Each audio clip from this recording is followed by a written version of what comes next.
संघीय राजधानी काठमाडौँमा मधेसी एकता समाजले विचार गोष्ठी कार्यक्रम सम्पन्न गरेको छ। उक्त कार्यक्रममा मधेस केन्द्रित दल र विभिन्न सङ्घ संस्थासँग आबद्ध व्यक्तित्वहरूको विशेष उपस्थिति रहेको थियो। कार्यक्रममा बोल्दै वक्ताहरूले मधेसलाई प्रतिनिधित्व गर्ने नेताहरू आपसमा एकजुट हुन नसक्दा मधेसी जनताको बलिदानले प्राप्त हक अधिकार गुम्न सक्ने खतरा औँलाएका छन्।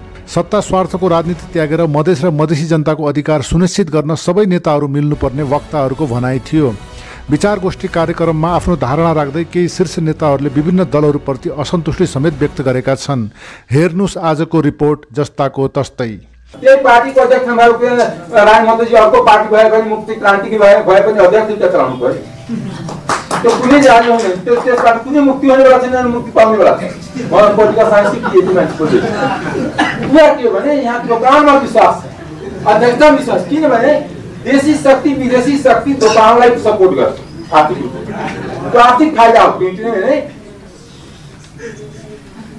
ठुलो प्लेसरले भनेको छ कि मान्छे आशामा होपमा इन्सेन्टिभमा काम गर्छ,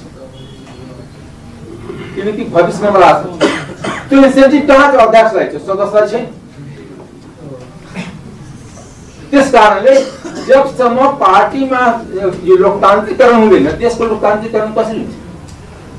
आज माओवादीको अध्यक्ष जम्मा 40 वर्षदेखि अध्यक्ष प्रचण्ड र बाँचिन्जेल छोड्नुहुन्न, जो ताकेर त्यो बाँच्नु। यही कुरा मैले एकजना मधेसका काङ्ग्रेसका आफूलाई स्टलवर्ट भन्नुहुन्थ्यो दिननीजीलाई भनेको थिएँ। एउटा पिकनिक रूपमा भोट चलिरहेको थियो, उहाँ प्रधानमन्त्री गृहमन्त्री हुनुहुन्थ्यो र पार्टीको पनि सहयोग थियो।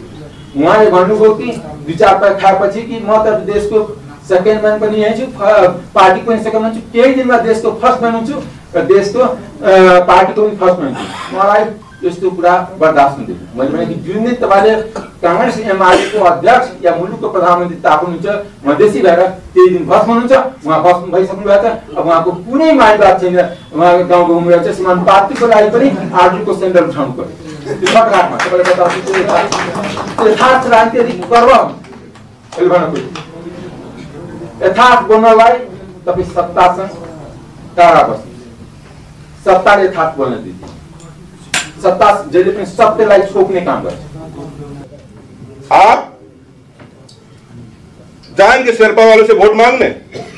सरलाही में चुनाव जीतने के लिए अमरीश जी नहीं जाएंगे। और शेरपा वाले थोड़ी ना आएंगे जनकपुर से मैथिली वालों से वोट मांगने की हमको वोट दो, जिता दो।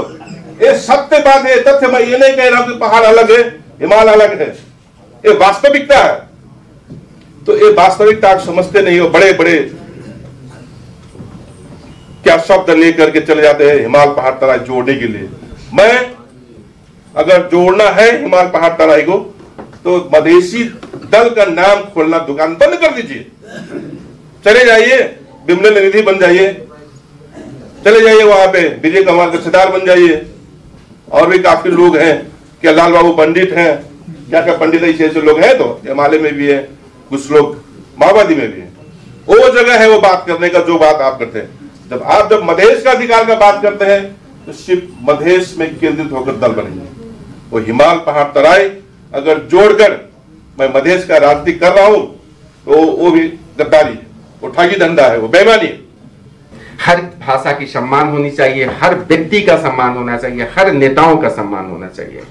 जब बात उठती है कि हमारी परंपराएं बहुत अच्छी नहीं थी, परंपराओं से मतलब मेरा ये है कि जो मधेश के राजनीति करने वाले लोग हैं उन्होंने बहुत सारा चीज नहीं किया। मेरा मानना यहां भी अलग है। अगर ये लोग, ठीक है, कमियां मुझमें भी हो सकती है, कमियां आप में भी है, कमियां इनमें भी हो सकती है। 100% दुनिया में कोई परिपूर्ण नहीं होता है, लेकिन इनके बदौलत आज अगर मधेश और मधेसी के नाम पे पूरी दुनिया में डंका बजा रहे हैं या लिख रहे हैं तो आपको ये मानना पड़ेगा कि इनका भी, हमारे बुजुर्गों का, हमारे अभिभावकों का भी उसमें बहुत बड़ा कंट्रीब्यूशन रहा है। सवाल यहां से उपजता है, इन्होंने जो चीज शुरुआत की, क्या आज और आप और हम मिलके उसको क्या बढ़ाने के लिए कुछ कोशिश कर रहे हैं? तो आ गया तो मैं यही चाहूंगा कि आप मिलिए, सबसे सीखिए, वर्तमान से सीखिए, भविष्य में इंप्लीमेंट कीजिए और एकता बनाइए और अपनी साझा उद्देश्यों के लिए आप अलग अलग संगठन में रह सकते हैं, अलग अलग पार्टियों में रह सकते हैं, लेकिन मधेश का जो लक्ष्य है उसके लिए आप साथ में मिल के लड़िए। चुनौतियां आती हैं, चुनौतियां जाती हैं, अवसर आएंगे, अवसर जाएंगे, लेकिन जिस दिन आपका लक्ष्य मिल जाएगा उस दिन सारी लड़ाइयां खत्म हो जाती हैं। इसी शब्द के साथ मैं अपनी बात रखता हूं। बहुत बहुत शुक्रिया, बहुत बहुत धन्यवाद। इससे पहले भी वही हुआ और 1 साल के अंदर मधेशवादी दल का हश्र जो हुआ, जिन्होंने उसका जिम्मा लिया था, उनका हश्र जो हुआ, वो देख के इस बात पे हम लोग दृढ़ हैं कि किसी नेता और उसके पार्टी को बचाने के लिए मधेशवादी एकता के नाम पे यदि बात होता है तो उसका हम लोग विरोध करेंगे।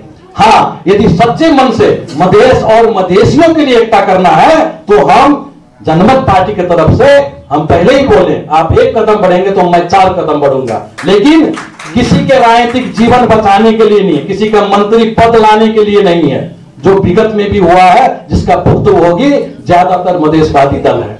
इसलिए सचेत हो जाइए। इस टाइप के इस तरह के कार्यक्रम होना आवश्यक है जहां पे हम आप अपना बात कम से कम रख सकते हैं, लेकिन सावधानी वही है कि किसी नेता और किसी पार्टी के लिए एकीकरण अब नहीं होगा।